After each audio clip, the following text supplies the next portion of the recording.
Subscribe பண்ணி, அவங்கள live வந்த உடனே உள்ள போய் கமெண்ட் அடிக்கிறது, வைக்கிறது, எடுக்கிறது. அது என்னன்னே எனக்கு எந்த மாரி இது எப்படி போகுதுன்னு எனக்கு தெரியல.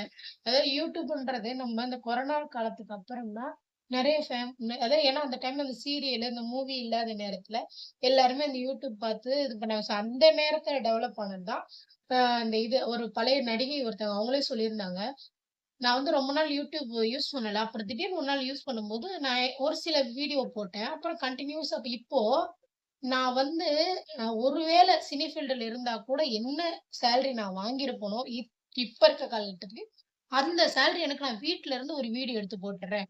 டைரக்ஷன் இல்ல, கேமராமேன் இல்ல, புரொடக்ஷன் இல்ல, மேக்கப் இல்ல, இதுக்குன்னு ட்ரெஸ் இல்ல, எதுவுமே இல்ல. நான் நார்மலா ஒரு வீடியோ எடுத்து போடுறேன். அந்த சேலரிய நான் வீட்ல இருந்து தட்டுறேன். ஸோ அப்போ வந்து இது டெவலப்பா இல்ல என்னன்னு எனக்கு எனக்கு எதுன்னு புரியல. ஆனா எனக்கு ஒரு வருமானம் வருது.